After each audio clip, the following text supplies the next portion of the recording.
Πάμε να αγοράσουμε κονσόλες στην Ιαπωνία και να δούμε τι παίζει και από τιμές. Πρώτη στάση, το Super Potato στην Οσάκα. Πάμε! Βρισκόμαστε στον Ιππόμπαση, το οποίο είναι η Electric Town της Οσάκα, αντίστοιχη της Ακιχαμπαρά του Τόκιο.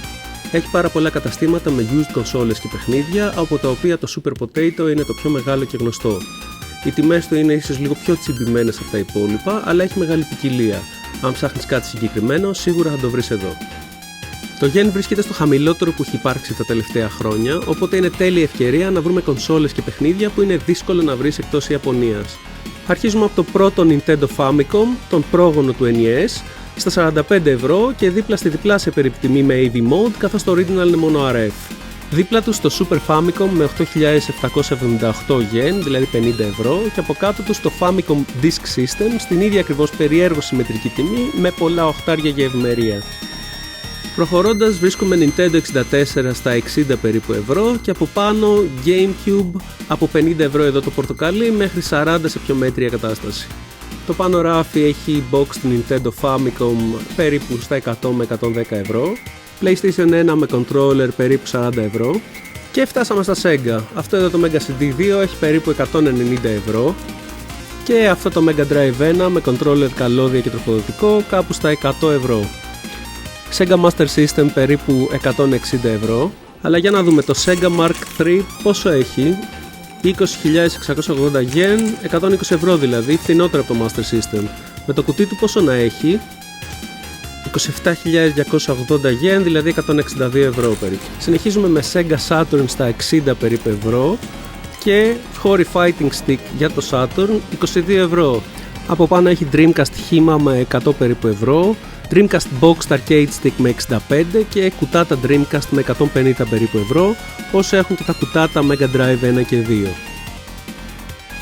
2. Ένα Nintendo Virtual Boy. Ας το προσπεράσουμε και πάμε να δούμε τι έχει στο βάθος. Εδώ έχει PC Engine CD Games, εδώ PC Engine απλά Games. Τα πιο ακριβά τα έχουν κλειδωμένα πίσω από τζάμι. Speaking of which, έχει μια προθήκη στο πίσω μέρος του καταστήματος όπου φαίνεται να έχει ωραία πράγματα. Εδώ κάτω από το PC Engine AV Booster κρύβεται ένα PC Engine Shuttle στα 200 περίπου ευρώ. Από πάνω βλέπουμε PC Engine Duo RX στα 180 και Duo R στα 215 ευρώ.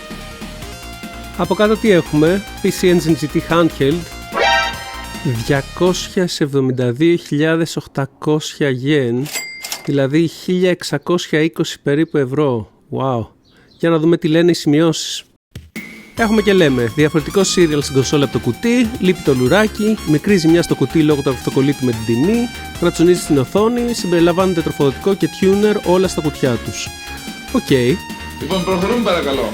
Από κάτω έχει νέο Fighting Stick στα 80 ευρώ και διάφορα νέο Geo AES από 85 μέχρι 88 χιλιάρικα, δηλαδή κάπου 520 ευρώ. Αρχίζω και ζαλίζω με αυτές τις τιμές. Εδώ το Jaguar CD δεν είδα πόσο έχει, δεν θέλω να ξέρω, είμαι καλά. Είμαι περίεργος όμως τώρα να δω αν αυτό το PC Engine GT ήταν το πιο ακριβό πράγμα εδώ μέσα ή θα βρούμε κάτι ακόμα ακριβότερο. Προς το παρόν έχουμε IPS display για το PC Engine 90 ευρώ. Εδώ η προθήκη έχει τα παλιά Nintendo Game & Watch, τους βλέπετε τις τιμές, από 150 έως 350 ευρώ στα κουτιά τους. Εδώ τι έχουμε? Neo Geo AES στο κουτί του για περίπου 1000 ευρώ. Οκ, πάμε να δούμε τίποτα άλλο. Εδώ έχει μια βιτρίνα με Game Boy Color στα 115 ευρώ και από πίσω Game Boy κάμερα στα 40. Nintendo 64 Games. Από κάτω έχει τα πιο παλιά Game Boys με 130 περίπου ευρώ και κουτάτα ακόμα περισσότερο. Ακόμα μια προθήκη με Game Boys. Εδώ το διάφανο Lite έχει 330 ευρώ και το διπλανό του κάπου 200. Και άλλα σπάνια Game Boys. Αυτό το Micro αριστερά έχει 1500 ευρώ. Στις κούτες από πάνω έχει ένα Sharp Twin με 240 και ένα Dreamcast Trial Set με 330. Δίπλα τους έχει ένα PC Engine Duo με 265 ευρώ. Παραδίπλα πάλι PC Engine Duo R και RX από 260 έως 360 ευρώ στα κουτιά τους. Εδώ τι έχουμε? Nintendo Virtual Boy στο κουτί του 450 ευρώ και Master System στα 275. Wow, 294.800 yen. Τι είναι? Είναι ένα New Old Stock Super Graphics φραγισμένο στο κουτί του και κοστίζει περίπου 1.800 ευρώ. Οκ, νομίζω είδα ό,τι είχα να δω. Πάω λίγο έξω να τα επεξεργαστώ λίγο και να σκεφτώ τι θα αγοράσω. Γράψτε στα σχόλια πώς σας φάνηκαν οι τιμές και τι εσείς θα αγοράζατε και ακολουθήστε για να μάθετε τι έγινε στο Τόκιο.